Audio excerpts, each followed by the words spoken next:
What is up, boys and derps out there? This is Derpy here. So recently I've just been bored thinking of things that I should be doing, and that's when I came up with an idea. Since it's been a couple of days since my last upload, I thought I'd finally get off my lazy ass and start posting some weeb shit. And then a thought randomly came in my mind. See, Oshi no Ko was one of my favorite series, but I never got a time to read the ending since, well, I was just occupied with other stuff. But I finally thought it was about time I stopped procrastinating and see what this travesty was all about. That is one big pile of shit. So, I started with the beginning. Now, let me just get this out of the way before I continue. This video is being made with the assumption that you've already read Oshi no Ko, or at least have some knowledge of the series. If you haven't read it and you don't want to be spoiled, then this video is not for you. Then again, you wouldn't have clicked on this video if you actually gave a shit, so. I will be spoiling some other series though, so spoilers for the series that are on the screen. Anyways, after getting traumatized a second time, witnessing peak and witnessing not so peak, I had finally arrived at the long-awaited infamous ending, and after reading it, I can now confidently say that this shit is so ass, oh my lord. Like, I knew it wasn't gonna be good, but I didn't think I'd want a lobotomy after finishing it. Did Akasaka forget to turn down the temperature of the stove because this shit is burnt? Alright. Let me chill out for a sec. I should probably discuss what goes on in this ending before I start breaking down why it doesn't work. So I'll do just that. So after Nino's failed attempt at killing Ruby, Aqua confronts Hikaru for the very last time. And after discovering that he's about as sane as the average idol fan, he decides that Hikaru has to go. However, Hikaru mentions that Aqua can't kill him because if he does, then Ruby will now be related to a murder, which will end up impacting her career. Stop the cap! Stop the cap right now! Don't worry, I'll be dissecting this bullshit in great detail in just a moment. After hearing this, Aqua decides, you know what? I should just take matters into my own hands. So he stabs himself and pushes himself and Hikaru off the cliff to make it seem like Hikaru was the one who killed him. So after they both die, Hikaru's crimes finally get revealed to the world, and we learn that there were a lot more victims than just Ai. They held a little funeral for Aqua, Kana slaps his corpse, Ruby cries for a couple of panels, but then is completely fine afterwards, and then everyone goes on with their lives as usual. You do not know how hard I was trying not to crash out while explaining this shit to you. Alright, I got a lot of things to say about this ending, but first things first, pacing. This ending is rushed.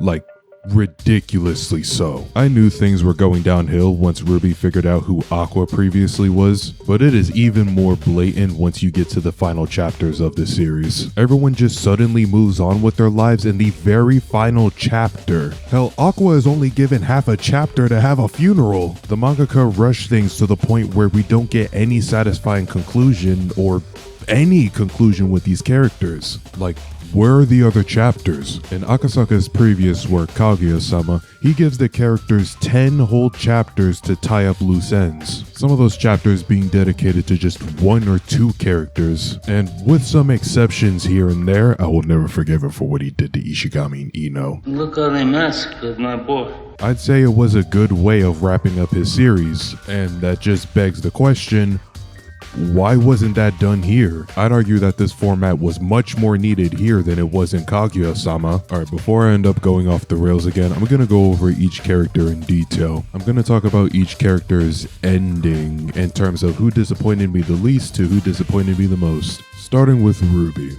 Now, I don't know what the general consensus is on Ruby as a character, but to me, she's always been so inconsistent. Like, even from the beginning, it's obvious that Akasaka just did not know what to do with her character. She starts off as a main character only to get relegated to a background character, then becomes a main character again after she unlocks her Mangekyo Sharingan, only to go back to being a background character. So the ending where she just becomes Ai didn't really surprise me at all, even though it literally goes against what little character development she was given. Like, what was the point of having her claim that she wasn't gonna be like Ai, being constantly riddled with lies? Bars. If you're just gonna throw all that out the window just for her to become the new Ai, like... I haven't even gone to the other characters and I'm already losing my mind. Alright, next up we have Akane and Kana. Now I'm lumping both of them together since they're both part of the same love triangle subplot. Kana has unfortunately been a punching bag throughout the entire series despite having one of the more interesting character arcs. Like if I were to make a tier list with all the Oshinoko characters, Kana would definitely be near A tier. And yet throughout the entire story, she's constantly getting disrespected and making her feel more pathetic than she's actually supposed to be. Especially when we get into her relationship with Aqua. Now let me just get this out of the way real quick. I already knew Aqua was never going to end up with any of the girls. However, I also didn't want him to end up with any of the girls for obvious reasons. However, the fact that we don't get a conclusion with any of them just feels such a waste, especially with how much time this subplot takes up. Especially with my girl Akane. Sorry Kana fans, but I believe in Akane supremacy. Not only did I find her chemistry with Aqua to be so much more entertaining, but this girl is also batshit insane. And she's a ride or die? Oh yeah, you already knew who I was rooting for. However, like Kana, her development with Aqua just seemed to be such a waste because,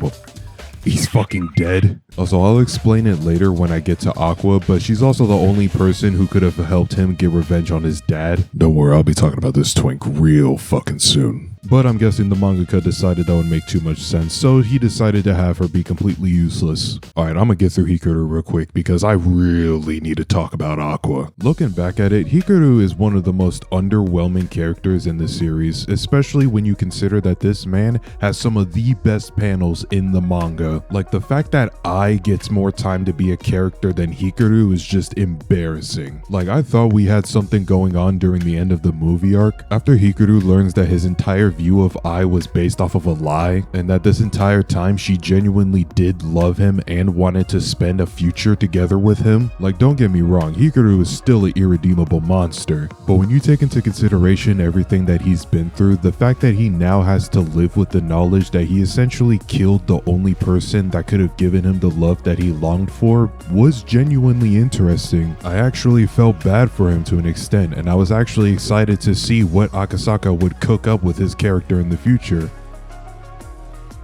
Alright, you know how this story goes by now. So you remember all that interesting stuff I said about his character earlier? Well, you can just go ahead and forget about all of that. Instead of turning him into a complex antagonist, the mangaka decided it was just best to turn him into a crazed Ai fan, who's willing to kill anyone who tries to surpass her, even if that someone is his own daughter. Which, I mean, that certainly is a motivation. However, it's far from a good one. Alright, I know this is sudden, but I literally cannot contain my anger anymore. I have to talk about Aqua. I'm not gonna sugarcoat it. Aquamarine Hoshino has got to be one of the biggest frauds I've ever seen in any piece of fiction. You can ask this man to boil a pot of water and he'd still figure out a way to fuck it up.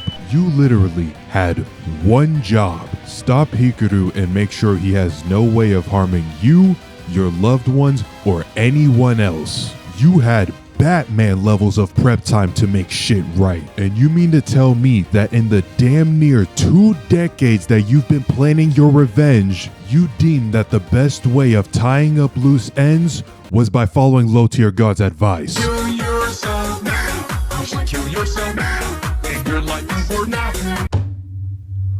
Why? His reputation is already in the ground. Nino was about to confess everything that he has done up to this point. All you needed to do was keep him away from everyone, and you still managed to fumble under zero pressure. So what's the plan? I don't know.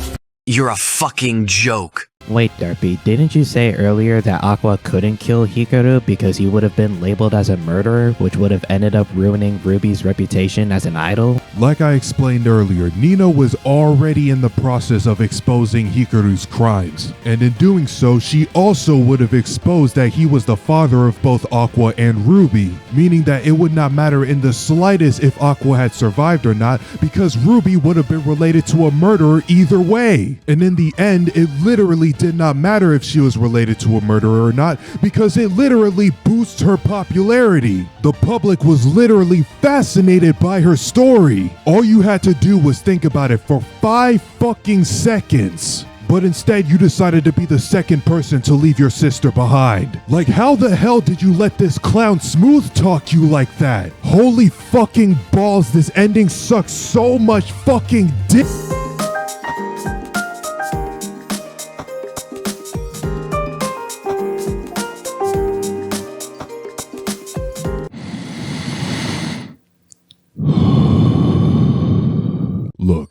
I'm not opposed to the idea of Aqua dying. It's not impossible to find a way to make it work. However, the problem with him dying is that the story tries to gaslight you into thinking this was the only way to solve things, which, as I already explained before, is just not the case. Now, I can already assume that I'm gonna get one of those comments. Are you dumb, Derpy? Are you seriously upset that a tragic anime got a tragic ending? Also, it was already hinted at multiple times that Aqua was going to kill himself after he killed Hikaru. It sounds to me like you didn't actually bother to read the manga. I mean, if you only read the first 10 chapters and then immediately skipped to chapter 160, then yeah, I can understand how you came up with that assumption. However, the fact of the matter is there is a lot more than just 20 chapters. Also, chalking up the entire series as just a tragic tale is just such a lazy excuse in my opinion.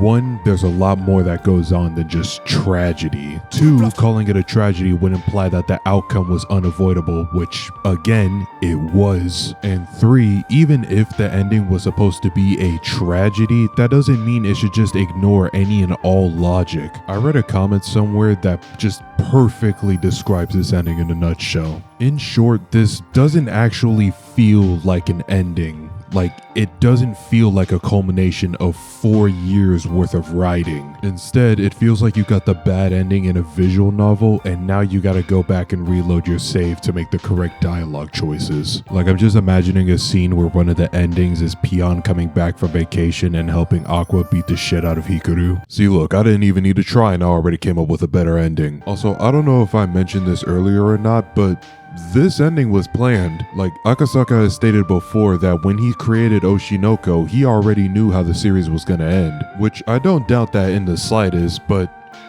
it raises a lot more questions than answers. Like, this man really thought he was Yokotaro or some shit.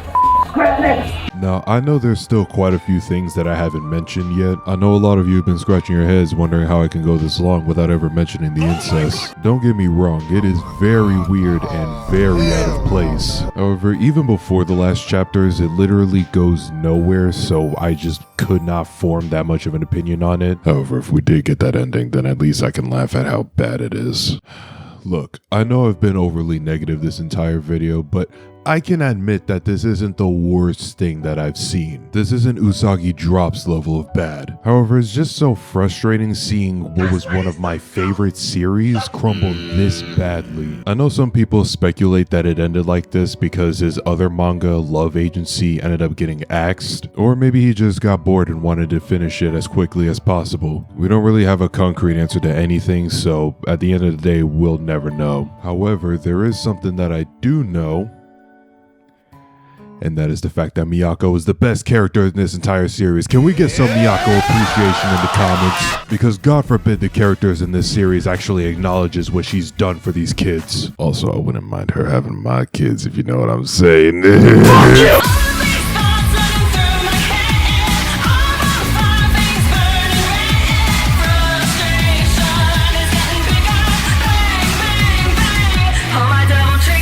But that's gonna do it for today's video. I hope you all enjoyed. If you enjoyed the video, then leave a like and comment down below how you felt about this travesty of an ending. Subscribe if you're new around here or you just want to help support the channel. And as always, I'll see you in the next one. Derp out.